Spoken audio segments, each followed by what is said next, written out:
Hello, this is Snigdha Gupta. I'm an NLP expert therapist, a counselor for emotional wellness and mental health. Today I'm going to talk about something which is very difficult for most people to accept and talk about, which is accepting the death of a loved one. So most people in this COVID situation from the past year to this year and more of this year 2021 have lost a lot of dear loved ones, be it their parent, be it their siblings, be it their children, or any dear relative in their family.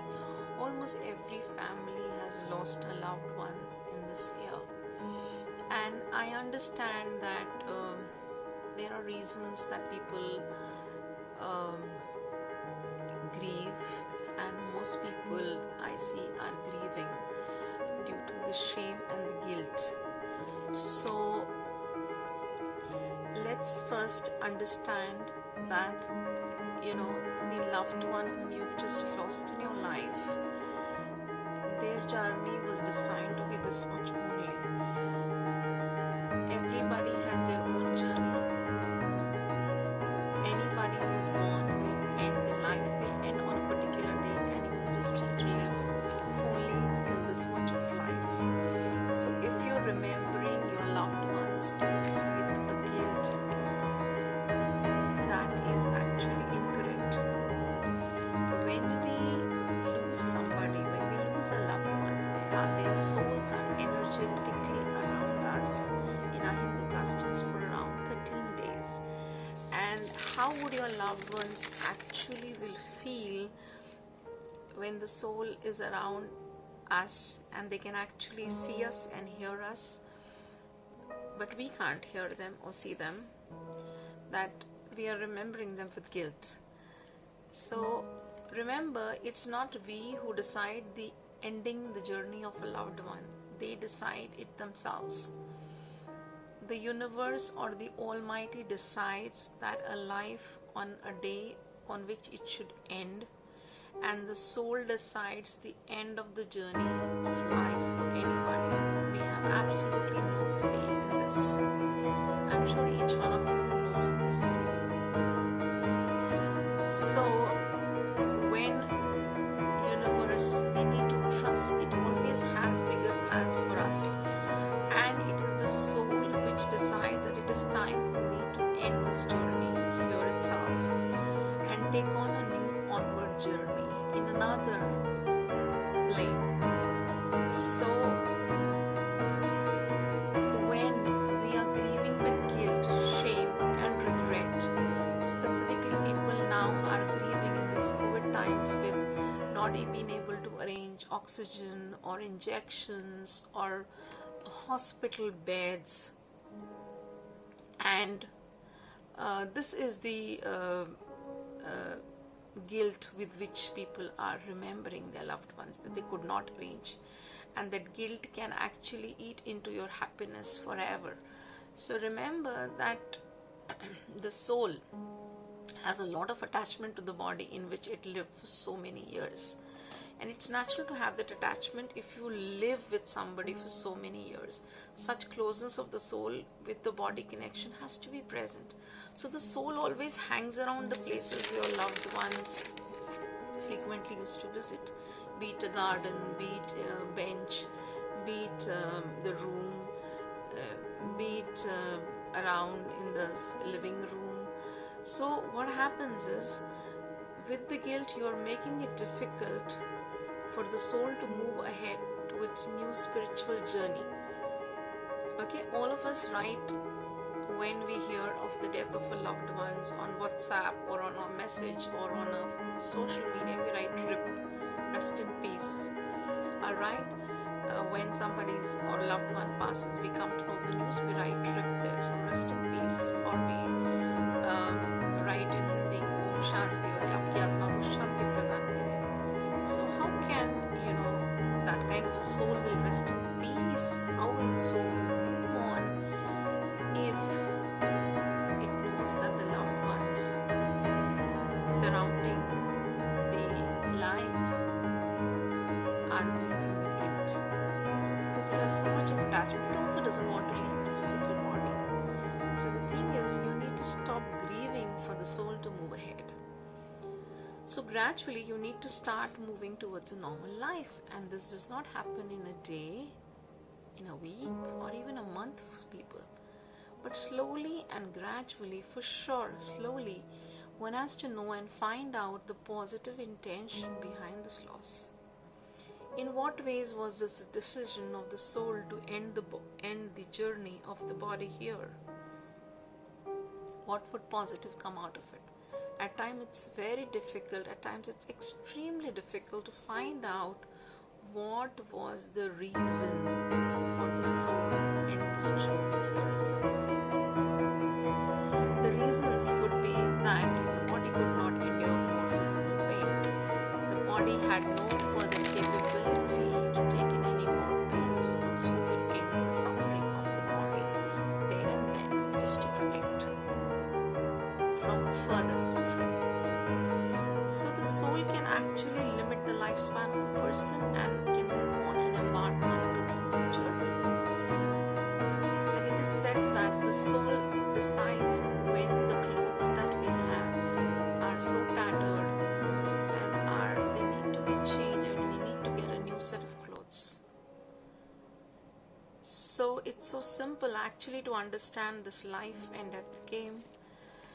And so the best thing we can do is let's shift the focus. Can you write down 10 things on a piece of paper? What did you learn from the journey of that loved one that you just lost?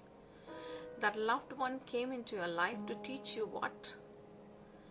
Why don't you sit with your children if you ever lost your parents? For example, share with your own children how was the journey of your grandparents? What kind of values that they stood for? What were the good things about them that you remember? Because that will help you and your entire family to move on, as well as it will be easier for the soul to move on for its onward journey. And the soul would also feel good that at least this life has been remembered with lots of love and compassion. In some religions, for example in Christianity, there's a way of celebrating the death.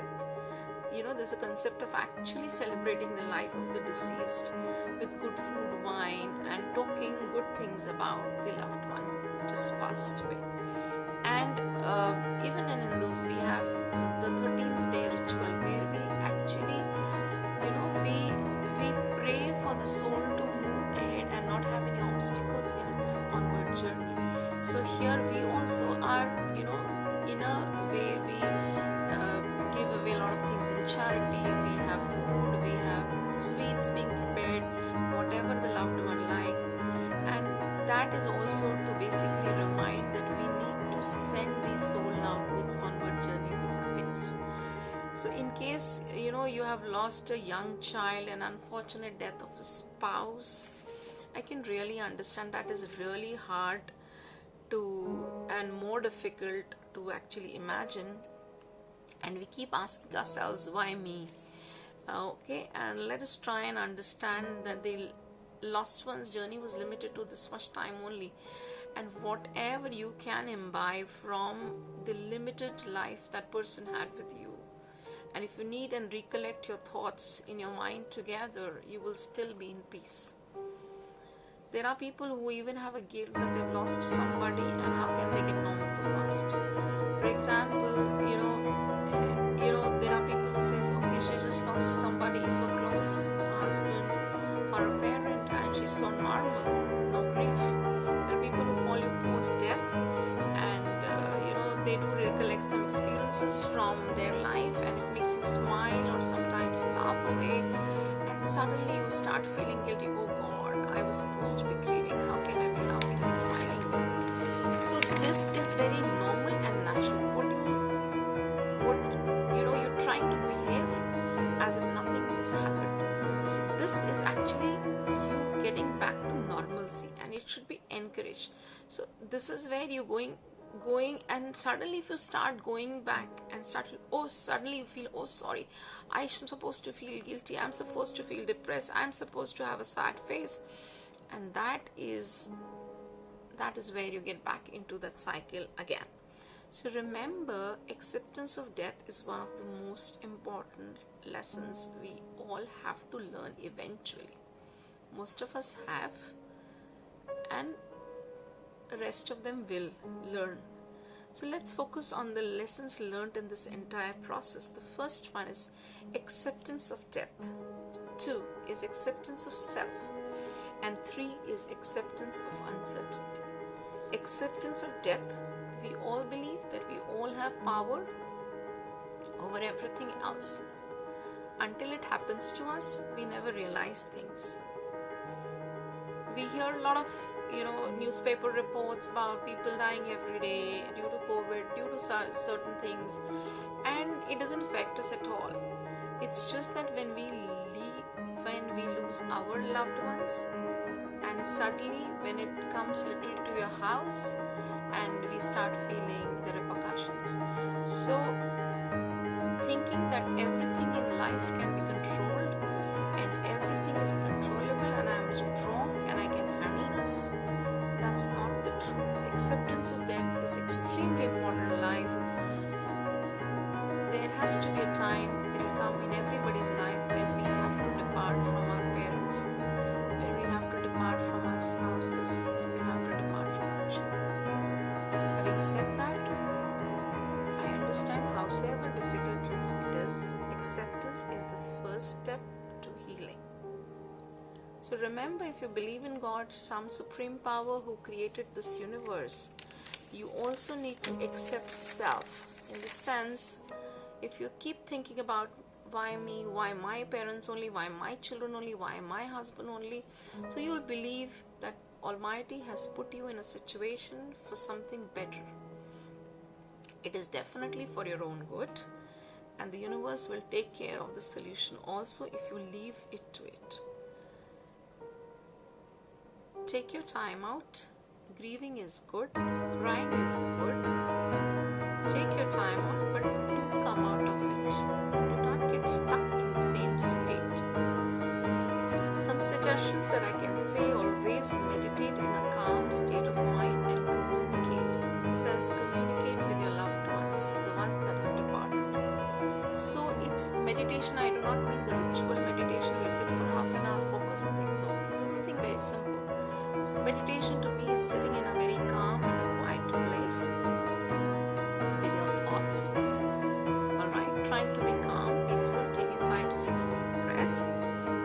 And remember, soul also has an energy field and it also communicates. So sit down in a calm place and say all that you could communicate and say to a loved one which you did not get a chance to speak.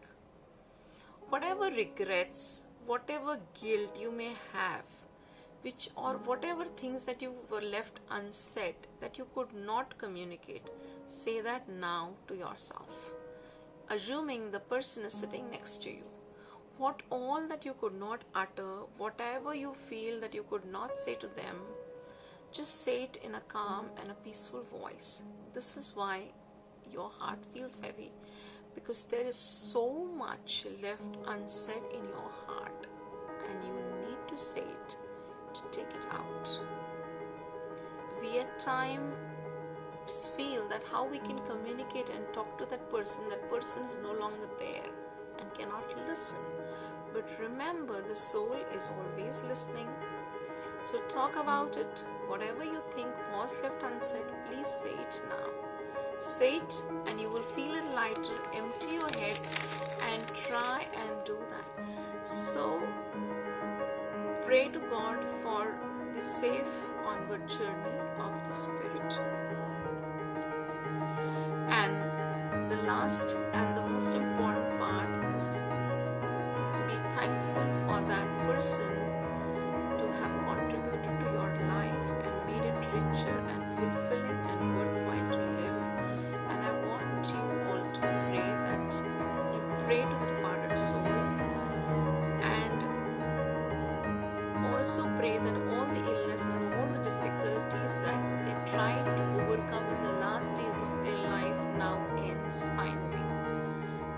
nothing more to be done, because that's a total new journey now that they'll embark upon. Each of your loved one who transcended this universe, remember, it is their decision, it is not your decision to take.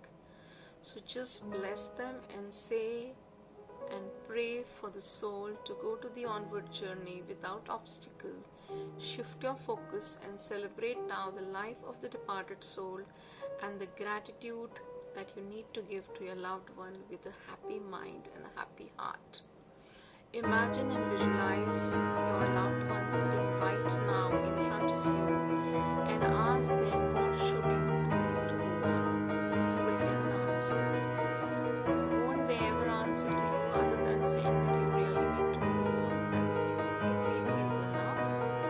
Won't they state that, please release me from this cycle so that you get a closure and I also move on and go ahead in my life, and you also make your life as normal, as fast as you can. So these are certain thoughts that I had where I needed it. If it helped any person who has bereaved or who is grieving, I want you to grieve, but there's a limit to it, and come out of it as soon as you can, because that is what will be best for you and for the departed soul. Thank you so much. This is Snigdha Gupta, NLP master, practitioner, NLP expert therapist for emotional wellness and mental health, signing off. You can connect to me on 7666 968 348 in case you needed a grieving counseling. Thank you so much, and God bless you.